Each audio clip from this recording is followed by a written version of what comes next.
Sandra got some crazy hairdo done today. How about that? Let's see. Let's take a look at that. Here, put it in the light. Whoa.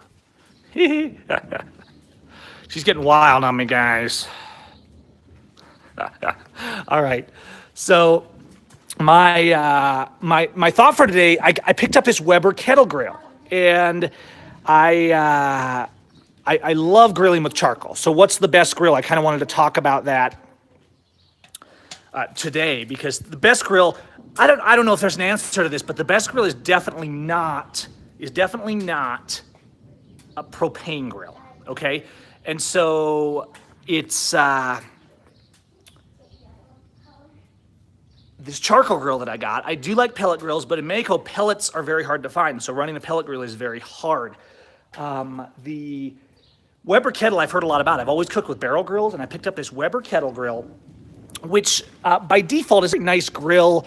It's very simple, but it just comes on this stand. You can also see I got one of these chimneys for heating up the coals, and it just came with these terrible legs, though, is all. Okay, and it's on here. As you can see, though, I went a little over and above. All right, and I had this stand built because I'm like, this stinks. So I was looking around on YouTube and on the internet. It's gonna get a little carried away there. I gotta cool that down a little. My fire's really starting to go for it. And I called a guy who knew a guy, because that's how you do things in Mexico. And he came out and I showed him some photos. I'm like, look, I want a stand that this grill will just sit in.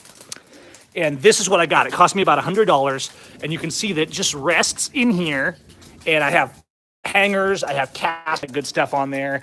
And it's just off and running. So it is very cool. This is the Weber Kettle with a custom-made wood table. The only thing we might have to change is I'm wondering if I'm gonna have to put a metal plate or something around here in order to protect from the heat.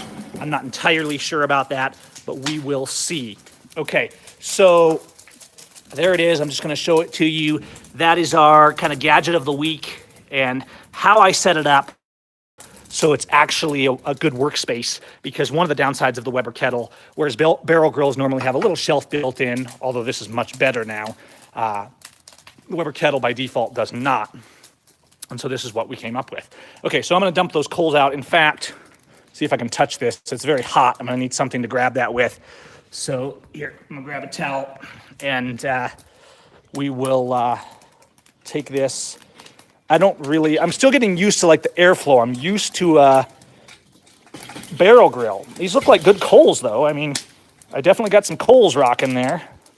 So that seems okay. Maybe I'll move those around a little bit. I'm kind of just experimenting, honestly, so I don't have a huge batch of coals, but I used a little bit of quick fire. One of the things I struggle with is lighter fluid is different down here, and so like the dynamic of it is not quite the same. And probably a diehard would be like, oh, you should never use lighter fluid, but I did. So anyways, I'm gonna keep those coals nice and hot and throw a couple burgers on there, get those guys going, put the nice little grate back on there. So there's pluses and minuses. I think the kettle grill times, they're really heavy duty. They have heavy grates.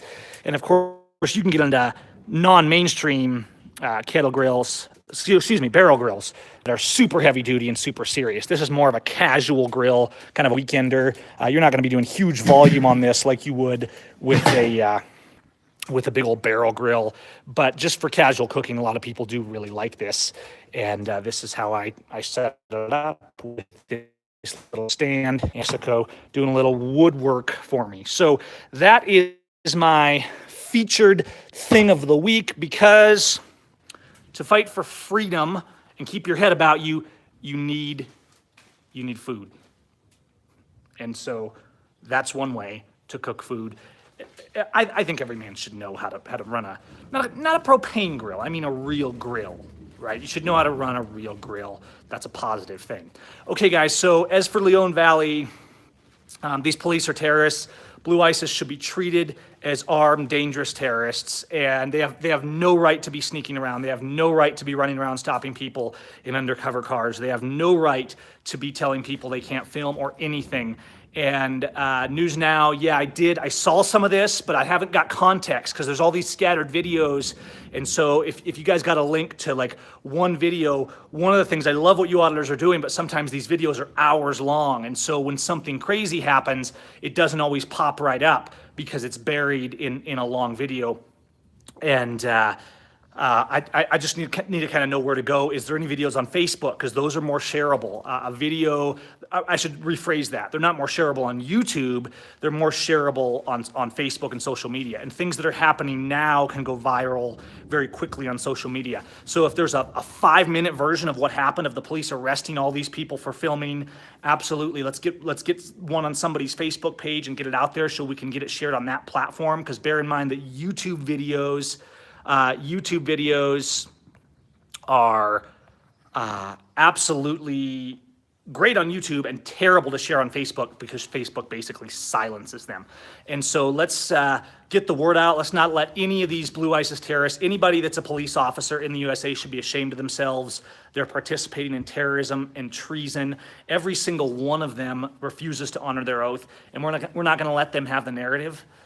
These are the Gestapo, and whatever their reasons for signing up as a police officer were, it doesn't matter that much. So shout out to all my friends. You guys hang in there, and let me know. Send me some links. Keep me appraised of what's going on, and we'll all kind of keep putting the message out there. And it's just crazy. So it's time to stop tolerating the police. It's time to stop pretending that most of them are good and we should honor them. Most of them are not good. They're either the violent terrorists or they are the ones who stand by and allow the violent terrorists to continue. And we're just not going to keep being silent about that. It's not patriotism. These patriots that are out here backing the blue ISIS thugs, it's time to call them out too, with principle, with honor, right? I mean, we're out for peace, but sometimes that means defending the rule of law and standing up for it. So kind of getting off track, because this was my thing of the week feature that I wanted to do, but I know there's important stuff happening in Texas, and so we'll come back to that and talk about this more and maybe show some more videos. The watchers down there and people can get some links, and we'll get that going. But that's a little bit. That was happening in Texas today, just for those of you who are kind of following in. There's a whole bunch of people who were filming police got arrested today in Texas simply because the police didn't like them there filming and standing up to them. And what was happening, from what I can tell, is more and more people are starting to stand up to these thugs and these terrorist cops. They're getting truly scared because people are starting to say, I'm sick and tired of this, and we're going to stand up.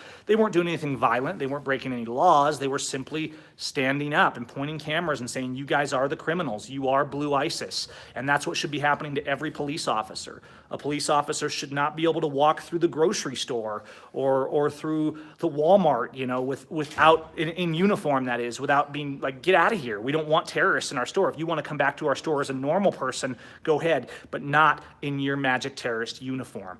It's time to start standing up to these sickos and resist with honor. All right, guys, resist blue ISIS. Love your neighbor. Stand up. Be peace. We'll talk soon.